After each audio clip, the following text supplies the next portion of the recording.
iteka n'umunezero ntangere vyo gusubira kubana namwe banywanyi bacu muba muriko murabana natwe makuru n'ibiganiro vya misi yose tubandanya gushikiriza kuri ino mboneshakure yacu ari nayo yanyu Muhuza TV.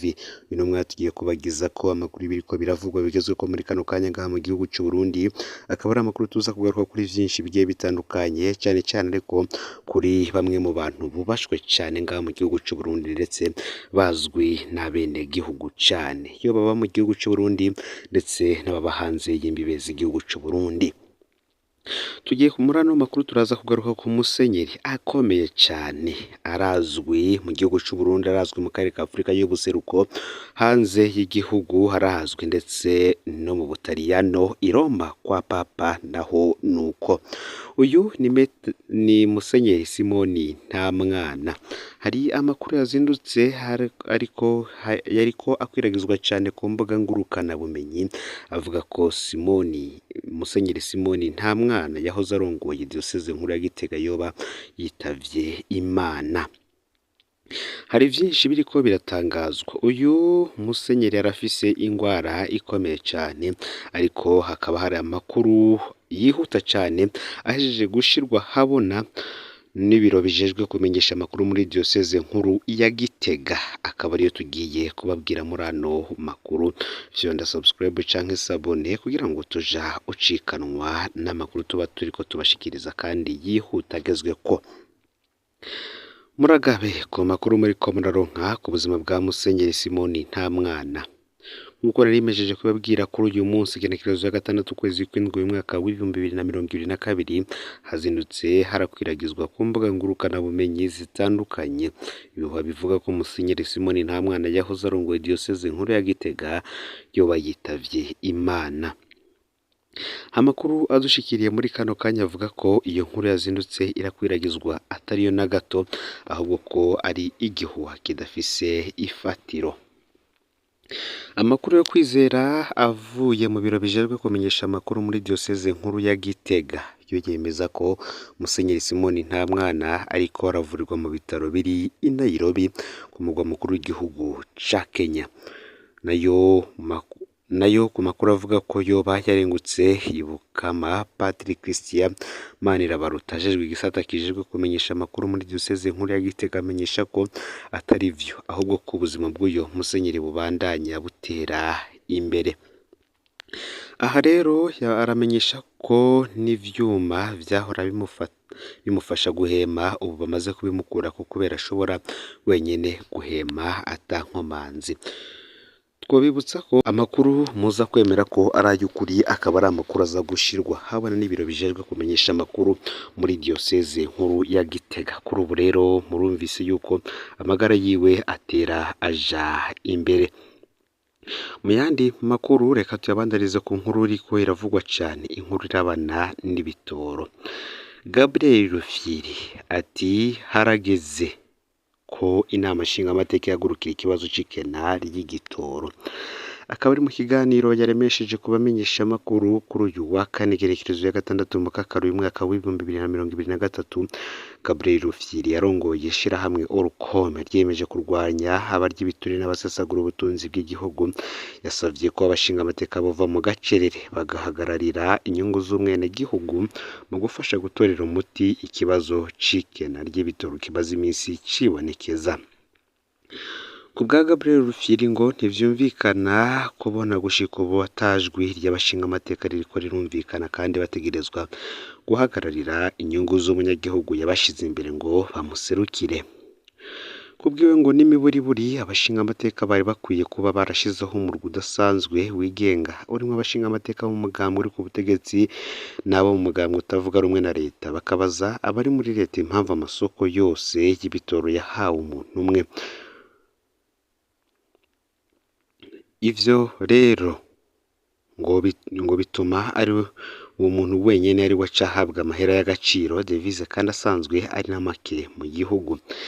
Ikindi ngo ntivyumvikana ukuntu ibitoro biguma bikenye i Burundi gusa kandi mu bihugu bigize akarere ka Afurika y'ubuseruko ico kibazo atagihari.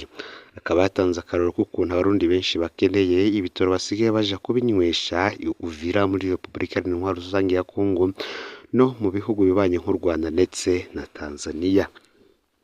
Ikindi kibabaje ngo ni ukuntu leta itigera ivuga ko ibiciro by'ibitoro ku isoko mpuzamakungu vyakorotse ku rugero rwa 70%, ariko ikaguma ikidandaza ku ibeyi isa nuko vyari bimeze igihe cari caduze mu ntango z'intambara yahuza Uburusiya ndetse na Ukraine mu mwaka w'ibihumbi 2022 nk'uko bibandanya bivugwa na Gabriel Rufyiri.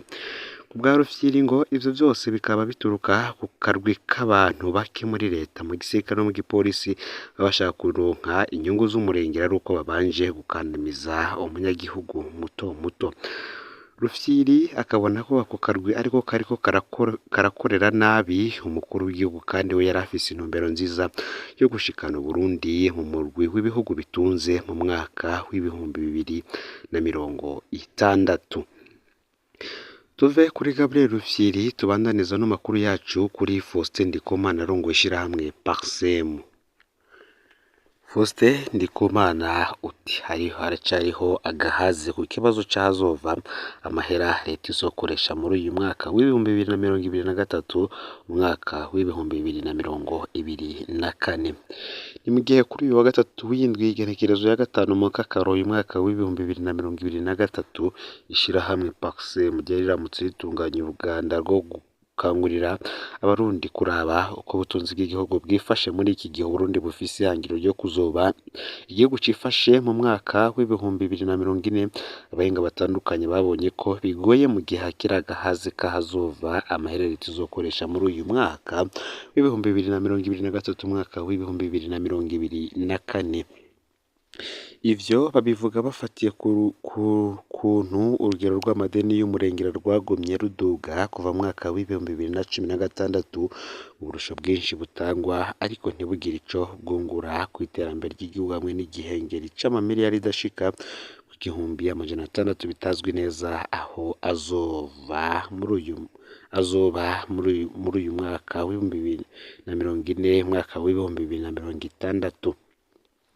Faustin Ndikumana arongoye ishirahamwe Parsem amenyesha ko gushika ubu imfashanyo leta yiteze kuronka ingana n'imiliyaridi 900 hamwe n'igihengeri c'amamiliyaridi 700 gushika ubu bitazwi iyo azova. Ivyo rero ngo biza vyiyongera ku kuntu amadeni yo hagati mu gihugu yaduze gushika ku miliyaridi zirenga ibihumbi 4 mu gihe ideni ryafashwe hanze y'igihugu ringana n'amamiliyaridi 1,300. Ni ukuvuga ko ideni ryose ringana n'amamiliyaridi 5,300. Kuri ivyo vyose Profeseri Gilbert Niyongabo agira ati biraboneka ko muri uyu mwaka leta yategekanije kugabanya ideni ariko kubera hakiriho igihengeri c'amahera leta izokoresha n'ubundi rizova ryongera kwiyongera. Akabona ko inama nshinga amateka n'inama nkingu z'amateka bokorana na sena hejejwe ubutunzi Cour des comptes kugira ngo bashireho urubibe ntarengwa kuri leta rwo kubandanya ifata amadeni kandi bongere bategeke leta kwiga inzira zo gutangura kuriha iryo deni kugira ngo ntirizobe umuzigo ku ruganwe ruzoza. Ukijanye n'uturusho duhabwa abanyamitahe ngo kenshi usanga badutanga kugira ngo bahamagare abanyamitahe mvamakungu kuzana imitahe yabo mu gihugu. Profeseri Masabo we abona ko ata gihugu na kimwe cigeze gitera imbere kubera gutanga uturusho, ahubwo ko abanyamitahe benshi batunze baca bisubirira iwabo. Akabona ko ngo leta ikwiye gushiraho umurwi ukora icirwa cerekana ko uturusho twatanzwe hari inyungu twazaniye igihugu. Basanze ata nyungu bafate ingingo zo kwiga ukuntu ubwo burusho bwogabanuka. Mu gihe rero leta ishobora kwegeranya angana n'imiliyaridi 1,700 gusa, Faustin Ndikumana we abona ko nka hamwe amadeni yobandanya aduga kandi n'igihengeri kikaguma kiba kinini kandi n'amahera asabwa mu madeni ntakoreshwa mu migambi y'iterambere ngo bibandanije uko bizoba bigoye ko Burundi buzoshika kwihangiro ry'umwaka w'ibihumbi 2023 umwaka w'ibihumbi 2024. Akabona ko rero ngo atakindi gikwiye gukorwa atari uko leta y'u Burundi yosubira kuvugana n'abayifasha kugira ngo bagarukire igisata c'ubutunzi. fyonda subscribe canke sabone kuri tubanye muri ano makuru yaragezwe ko muri kano kanya kugira ngo tujaho cekanwa n'amakuru n'ibiganiro tubandanya gushikiriza sangiza no makuru bagenza aho babaherereye hose kugira ngo nabo baje bashikirwa mu bambere nariko aravugwa agezwe ko ngaha mu gihugu cy'u Burundi mu gisata cy'ubutunzi ubutungane amagara y'abantu imigenderanire n'andi makungu politike agateka kazira mu ndetse n'ibiti byinshi bitandukanye n'umuhuza TV Imana iba hezagire.